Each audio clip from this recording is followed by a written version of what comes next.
Fala galera, tudo bem com vocês? Chegamos a mais uma aula do nosso curso avançado de redação, a nossa aula 3. Quem fala aqui com vocês é a professora Gisele, sou professora de redação e nós estaremos hoje discutindo mais uma aula desse curso incrível. Em falar nisso, vocês assistiram a aula 2 do nosso professor João Paulo? A aula 2, ela vem para trazer para nós a questão da análise de uma redação nota máxima da VUNESP. E hoje nós vamos continuar com essa banca. Pega a ideia aqui comigo de pensar a nossa VUNESP. Nós vamos falar hoje do recorte temático da VUNESP.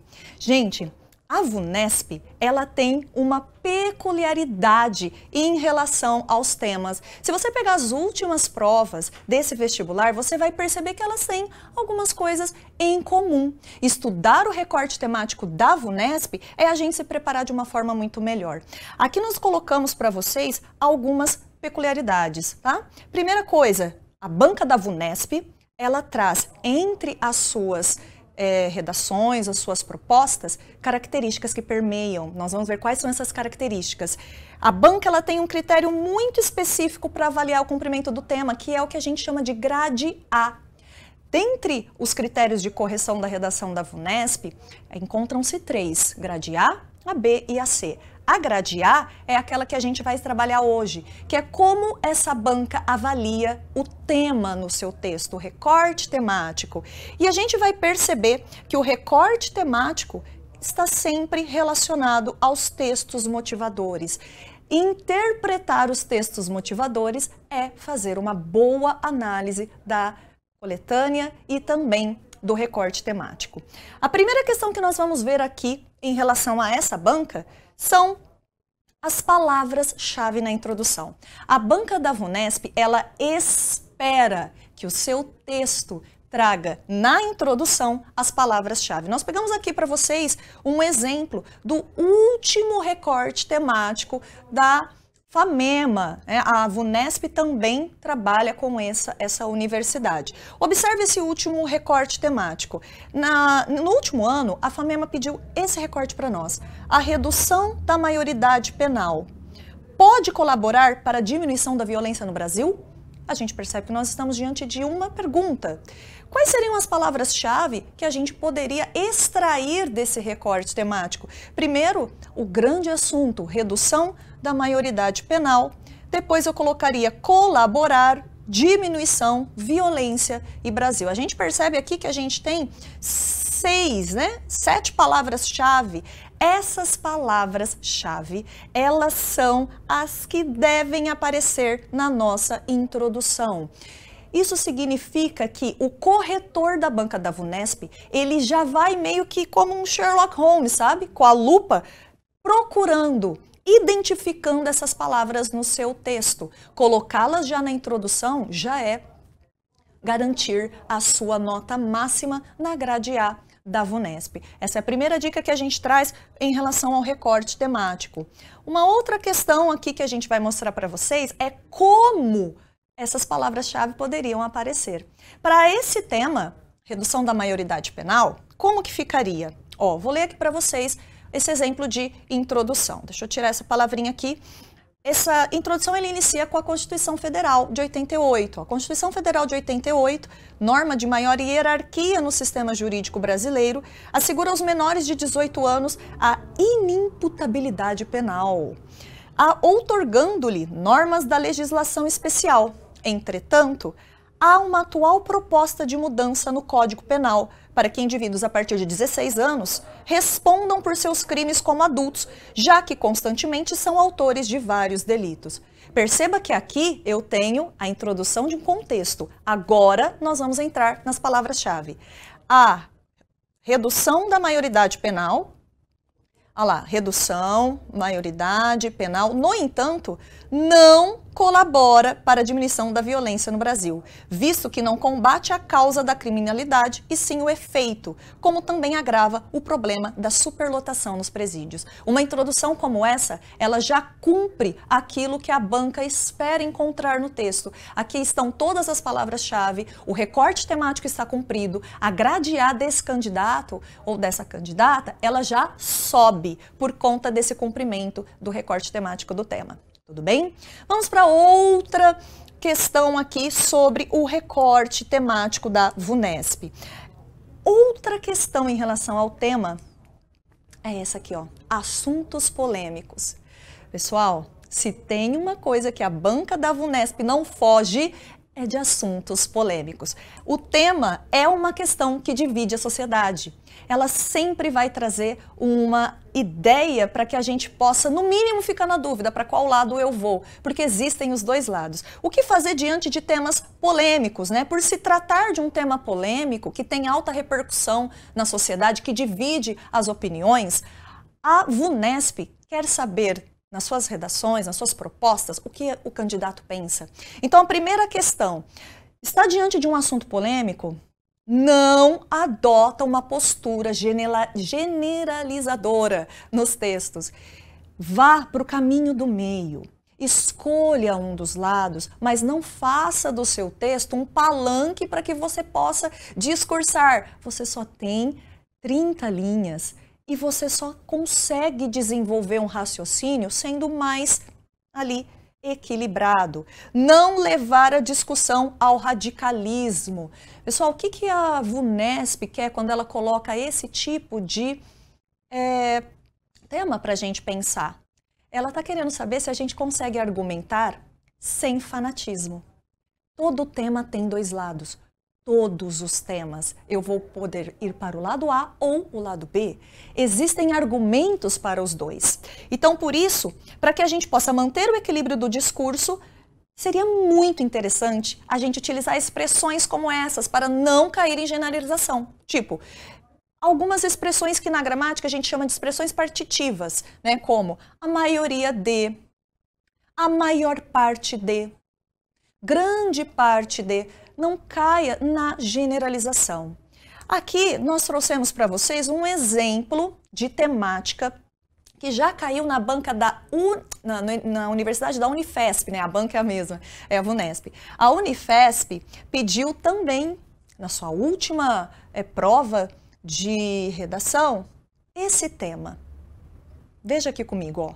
Vestimentas religiosas no esporte. Legitimação da opressão ou liberdade de manifestação religiosa? Quando a gente está falando de vestimenta religiosa, galera, nós estamos chegando num assunto que envolve crença individual. Se envolve crença individual inserida no âmbito coletivo, eu vou ter aqui um assunto polêmico. Liberar ou não, legitimar ou não, é uma liberdade as pessoas utilizarem as suas vestimentas religiosas ou é uma questão que é uma opressão? Nesse momento, a coletânea vai nos ajudar bastante e a gente vai ter que se posicionar de uma forma que não vá para um discurso radical. Os assuntos são polêmicos, ó, a gente traz palavra-chave na introdução e os assuntos podem aparecer de forma a dividir. Apareceu esse ou, perceba, ó, legitimação da opressão, lado A, ou liberdade de manifestação religiosa. Na nossa próxima aula nós vamos falar desse tipo de recorte, tá? Você não perca essa aula na próxima. Temas com pergunta, esta é uma outra característica dos recortes temáticos da banca da VUNESP. Ela traz perguntas para os temas. Quando o tema for uma pergunta, seu texto deve responder esta pergunta, tá? Com uma afirmação. Seria um pouco estranho, não é? Diante de uma pergunta que o tema me traz, que a banca pensou para mim, no meu texto, na minha introdução, na minha tese, eu fazer uma nova pergunta. A questão é, a pergunta foi dada para mim, o meu texto é a resposta desta pergunta. A resposta da pergunta do tema deve aparecer lá, ó, no primeiro parágrafo. Gente, facilita a vida do corretor. Não faz ele ficar numa caça ao tesouro no seu texto. Já responde ali dentro. No primeiro parágrafo, o processo de correção de banca, ele é exaustivo. O corretor ele tem muitas redações por dia. Quando ele se depara com textos em que a resposta já está ali, ele já tende a ver um texto mais organizado. Ao iniciar a sua conclusão, olha outra dica que a gente dá. Reafirme a resposta da pergunta do tema. Aqui nós temos um exemplo da Unesp, que também está relacionada a esta mesma banca, né? A Unesp faz as provas da Unesp. Aqui nós temos um tema que foi muito interessante. Foi um tema que o pessoal até ficou pensando, né, se haveria como responder isso aqui. O último tema que a Unesp cobrou foi esta pergunta. O carro será o novo cigarro? Perceba que é uma pergunta e o meu texto ele tem que responder sim, o carro, na sociedade contemporânea, sociedade odierna, acho tão bonita essa palavra odierna, ela é, né? O carro é um novo cigarro. Ou não, o carro não é um novo cigarro. Aqui já começa a minha tese, aqui já começa meu posicionamento, aqui eu já sei para onde eu vou. Sim ou não? Primeiro se posicione, tá? Para depois você responder. Sim, é um novo cigarro. Não, não é um novo cigarro. E aqui, a gente sempre, né, ajudando vocês, construímos uma introdução com esse estilo de temática. O Manifesto do Futurismo, no início do século XX, apresentava a visão do carro como representação eufórica da velocidade e ícone do futuro. Após um século, o signo da rapidez não ocupa mais hoje o mesmo espaço que outrora, visto que os congestionamentos se tornaram mais frequentes, ao passo que a popularização de formas alternativas de transporte se intensifica. Pega essa ideia agora. Assim, o carro configura-se como o novo cigarro. Ele responde a pergunta do tema, visto que, agora ele traz a tese, por quê? Há uma crescente preocupação com questões ambientais e um aumento da consciência sobre seus prejuízos sobre a saúde do indivíduo, como sedentarismo. Olha a resposta desse tema aqui, já na primeira, né, no primeiro parágrafo, né, no primeiro momento do texto, nessa introdução que já se coloca ali como aquela que vai responder essa pergunta através das palavras-chave. Tudo bem? Uma outra questão para a gente pensar aqui agora nós vamos treinar isso. Nessa semana, nós vamos começar a trabalhar com vocês algumas temáticas das estaduais, né? Nesta semana, nesta aula de hoje, nós vamos falar de um tema que sim, ele pode tanto ir para a banca da VUNESP, como também um tema que pode ir para a banca da FUVEST. Olha esse tema para a gente treinar o que a gente falou até agora. Cultura do cancelamento, o Tribunal da Internet. Nossa, vamos ver o que esse tema traz para nós. Quais são as instruções que a gente tem aqui para vocês no tema da semana, tá? A dissertação, primeiro, deve ser redigida em relação à norma culta da língua portuguesa, tá? Nada aí de trazer uma oralidade. E uma dica que a gente vai dar para vocês, pessoal. Não coloque expressões informais entre aspas, achando que isso vai salvar seu texto. Não vai, tá? Uma expressão informal, ela é informal em qualquer lugar. Aqui nós estamos diante de uma banca que requer, né, uma seriedade do discurso. Se você for utilizar algo informal, ele pode estar no meio de uma música ou ele pode ser uma expressão que indica ironia porque você está contestando o senso comum. Fora isso, mantenha o padrão da língua portuguesa. Escreva no mínimo 20 linhas, letra legível, não ultrapasse o espaço de 30 linhas, dê um título à sua redação. Aqui a gente vai colocar título, nós vamos experimentar colocar título na nossa redação. Então perceba aí que esse tema, ele vai nos convidar a discutir sobre essa cultura do cancelamento. Vamos para a coletânea. Aqui, ó, vamos pegar os textos. Tá?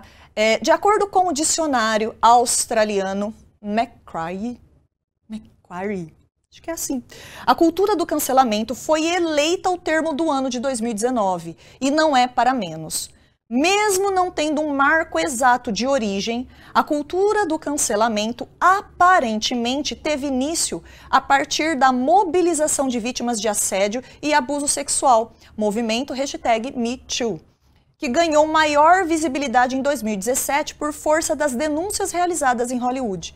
Desde então, mesmo o movimento #MeToo, traduzindo a coragem de se expor problemas há anos escondidos, a cultura do cancelamento vem seguindo um caminho que aparentemente diferencia-se da conscientização inicial pautada no debate de assuntos relevantes. Pessoal, é importante a gente pensar o seguinte: toda vez que sai uma palavra do ano em algum dicionário, as bancas de redação, elas ficam de olho naquela expressão. Isso aconteceu com vários termos que nós tivemos ao longo das propostas, né? Quando saiu o termo do ano fake news, nós tivemos naquele ano propostas de redação sobre esse assunto, tivemos outras, né? A Unicamp também pediu. E se no ano passado nós tivemos esse termo como o eleito do ano, será que a gente pode pensar que esse termo é um tema de redação? Considerando o histórico que nós temos com esses dicionários, né, que trabalham aquilo que mais de atual acontece na sociedade, sim, não vamos descartar essa hipótese, ok? Então o texto 1, ele traz essa apresentação aqui para nós. O texto 2, ele vai trazer para nós o que significa cancelar. Além dos seus usos mais tradicionais, como deixar de assinar um serviço ou desmarcar um compromisso agendado, o verbo cancelar tem sido empregado com frequência recentemente para pessoas. O ato de cancelar alguém costuma ser aplicado a figuras públicas que tenham feito ou dito algo considerado condenável, ofensivo ou preconceituoso. Voltando aqui, vamos lá. Vou voltar aqui nesse texto porque o outro já é o próximo. Aqui o texto 2, ele está trazendo para nós a discussão seguinte: cancelar, ele é utilizado na nossa linguagem para questões como eu vou cancelar objetos, por exemplo, vou cancelar o meu cartão de crédito, eu vou cancelar a minha internet, eu vou cancelar a minha operadora do celular. A gente cancela coisas, eu vou cancelar um compromisso, eu vou cancelar uma consulta no médico. Agora nós estamos numa sociedade que cancela pessoas. Então o que a gente pode começar a pensar disso? Nós colocamos no mesmo nível, no mesmo patamar, pessoas e coisas. Que sociedade é essa que começou a utilizar um verbo usado para objetos, voltado para pessoas? A gente já pode começar a pensar aqui o que está nos levando a isso. O texto 1, ele fala da onde nasceu, do movimento #MeToo, um movimento muito interessante para que a gente possa romper com comportamentos que sejam de origem de abuso sexual, que configuram-se como crimes. A gente cancela o comportamento, a atitude. Quando a gente cancela, a gente está falando, não concordo, você não tem esse direito. Mas, depois desse movimento, começou a ideia de cancelar cada vez mais tudo que a gente vê pela frente. Vamos continuar aqui na coletânea que a gente vai começar a ampliar essa discussão. No texto 3, são inúmeros os exemplos de cancelados e a lista aumenta a cada semana. O cancelamento é primeiramente decretado numa rede social, em que gera uma onda de críticas e comentários. Depois estampa manchetes e normalmente é seguido de uma retratação do cancelado, que pode ou não ser acatada por seus críticos. Cancelar alguém requer um anúncio, o que torna o alvo do cancelamento objeto de atenção. O objetivo por trás do cancelamento é fazer com que a pessoa perca sua relevância cultural. Veja bem essa ideia aqui. Aqui o texto 3 ele está trazendo para nós como é que essa cultura do cancelamento ela começa. Ela começa numa rede social, diante de uma figura pública, e a gente anuncia esse cancelamento nas redes sociais. A gente simplesmente não passa o olho e aceita. A gente diz não, hashtag, nome do fulano cancelado. Ele vai trazer para nós que esse cancelamento, ele gera uma onda de críticas e comentários. Então a gente tem que começar a pensar o que de fato nós estamos cancelando. E olha que uma coisa que esse texto nos revela, não é só cancelar, é também não ter perdão.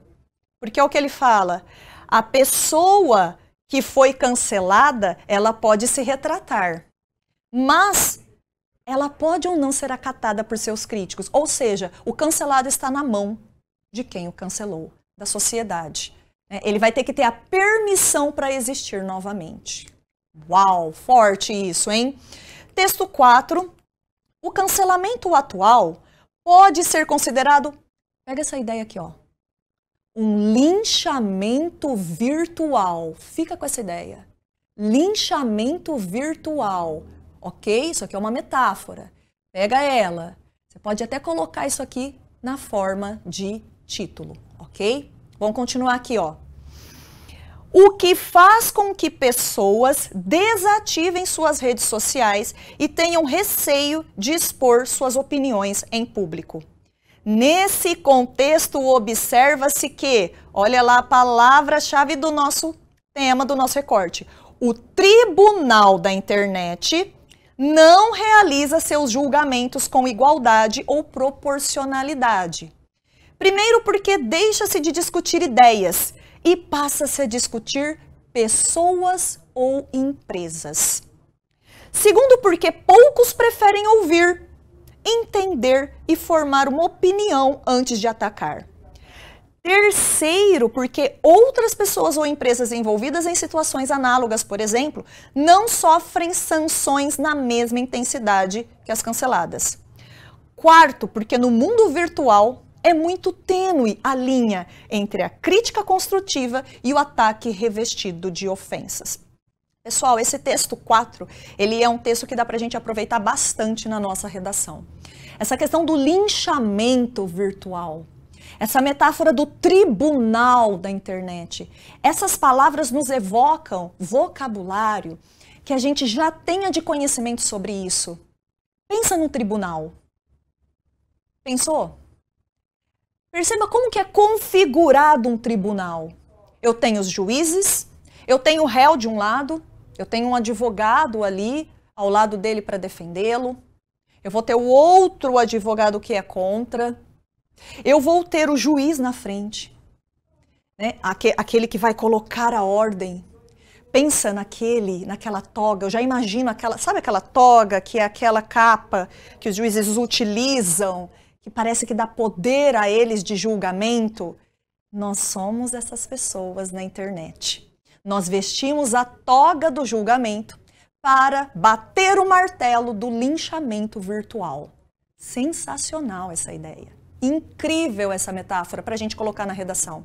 Sabe o que você já pode começar a fazer aí quando você lê uma coletânea? Em qual momento da nossa história nós já tivemos esse linchamento? Você já teve muitas aulas de história ao longo da sua vida. E eu tenho certeza que você já tem algum conhecimento de mundo aí que você consegue recuperar.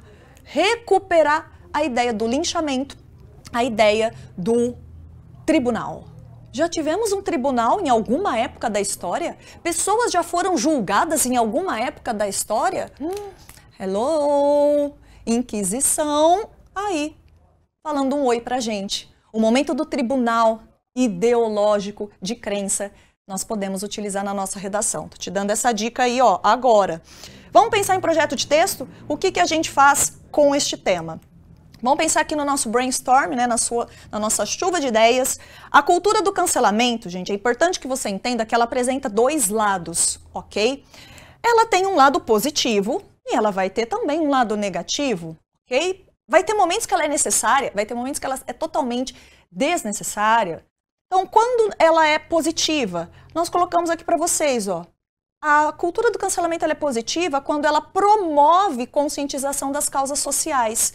A gente vai cancelar ideias, posturas de pessoas que estão comportando-se com forma de preconceito, com uma discriminação, com racismo, com alguma questão de diminuir minorias, né? Algum discurso que reverbere algo que vai contra o direito humano de alguém.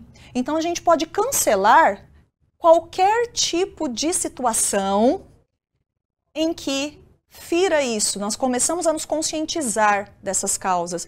É um posicionamento contra atitudes que ferem o direito humano de alguém. Aí ela se faz necessária, ela é positiva. E se eu quiser colocar isso no meu texto, eu posso trazer exemplos da cultura do cancelamento, trazendo movimentos positivos para a sociedade. Mas ela vai ter também um lado sombrio aqui, né? Um lado negativo, um lado desafiador. Internet como palco de julgamento. Pessoal, quando a cultura do cancelamento ela começou, era para que a gente pudesse se mobilizar contra atitudes de crimes, atitudes que faziam com que aqueles que estavam calados tivessem voz.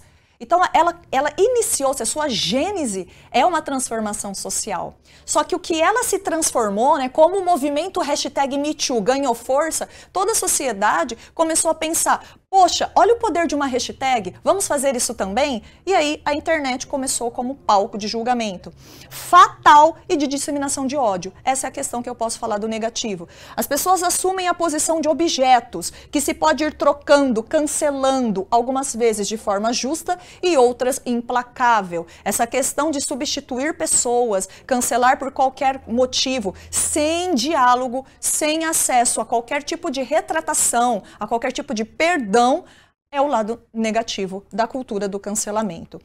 Para que a gente possa finalizar e você sair dessa aula do tema da semana com mais informações, nós vamos trazer algumas referências para vocês. Primeiro, a referência incrível que nós podemos chamar para o nosso texto é o Foucault, no seu conceito de vigiar e punir. Foucault escreveu isso, gente, sobre o nascimento das prisões. E agora a gente pode aproveitar essa referência, né? Foucault, ele construiu o modelo de prisão disciplinar do século XVIII, panóptico, o olho que tudo vê, que permitia vigilância cada vez mais eficiente. Tornou-se também um modelo de controle social em outras esferas de confinamento. Família, escola, exército, fábrica, hospital, prisão. Todas essas instituições são igualmente dispositivos propícios à vigilância, constituídos como corpos dóceis inseridos em moldes. Essa prisão, gente, nós já tivemos vários filmes que trabalharam a prisão panóptico, tá? Era uma torre que tinha um vigia no meio e essa torre ela ia iluminando todas as células e todos eram vigiados. A gente pode utilizar na redação dessa forma aqui, ó. A teoria de Foucault pode ser associada à cultura do cancelamento no que diz respeito à vigilância constante do discurso alheio, cuja punição seria o ato de cancelar. Eliminar alguém para torná-lo nulo, sem efeito na sociedade. Eu vigio a rede social, vigiar, e eu puno, cancelo. Olha como Foucault cai como uma luva nesse nosso tema. Uma outra referência incrível para a gente é o nosso querido filósofo Zygmunt Bauman, mas no conceito de sonho de pureza. O Bauman tem esse conceito, gente, baseado num estudo de sociedades ditadoras. A questão da pureza, ó, ele fala aqui para nós, até abrimos uma aspa, ó, vou ler o que ele fala. Ó, a pureza é um ideal, uma visão da condição que ainda precisa ser criada ou da que precisa ser protegida contra as disparidades genuínas ou imaginadas. Nós imaginamos uma sociedade pura, um ideal de comportamento, um ideal de sociedade na massa. Eu tenho esse ideal, é uma ideia de pureza. E em nome dessa ideia, eu vou cometer as maiores atrocidades, porque o meu ideal é puro. Podemos compreender o ideal de pureza como uma visão higienista da história. Eu faço higiene na história, na sociedade, nas pessoas. Ou seja, uma proposta que visa manter tudo aquilo que for sujo, que estiver fora de ordem, distante. O que é sujo dentro do conceito do Bauman? Aquilo que está contra o ideal da pureza. Tá? Como que a gente utiliza isso nesse tema? Sonho de pureza pode ser utilizado assim. a cultura do cancelamento seria a forma de manter a pureza de um ideal, de dada visão de mundo, eliminando em vez de promover o diálogo, a conscientização e a reparação. Caso você queira ir para esse lado de que a cultura do cancelamento, ela tem essa visão higienista, essa ideia de eu tenho um ideal, uma pureza aqui. Por último, quem não gosta de uma série? Nós trouxemos aqui o episódio Odiados pela Nação da série Black Mirror.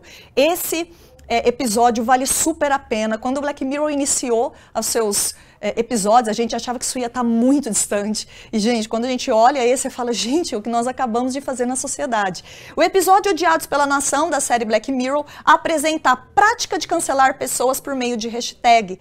A hashtag do episódio era hashtag #MorteA. A ficção inicia-se com uma pessoa sendo hostilizada por onde passa pelo fato de ter postado nas redes sociais o que pensara e terminou sendo morta por uma tecnologia robótica criada para substituir as abelhas, cuja função era de espionar pessoas. Todo o enredo apresenta o exacerbado ódio espalhado na mídia contra alguém desconhecido que falou o que pensa sobre algo. Então, de fato, as pessoas colocavam a hashtag e no episódio aconteciam vários crimes quando essa hashtag ela ia sendo disparada aí, tá? Enquanto na ficção, olha como você pode utilizar. Há o uso da hashtag #MorteA, levando as pessoas de fato à morte. Na sociedade atual, há o uso da hashtag cancelado. Com o mesmo fim do episódio, instaurar uma forma de tribunal da morte. Olha a outra expressão que você utilizar na sua redação. Por meio da perseguição nas redes sociais.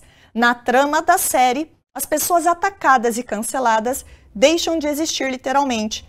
Na sociedade atual, elas continuam vivas, esperando a permissão da sociedade para poderem ter voz na sociedade novamente. Então perceba que essas referências que nós trouxemos, elas vão te ajudar a fazer com que o seu texto fique cada vez melhor, ok? Nós vamos ficando por aqui.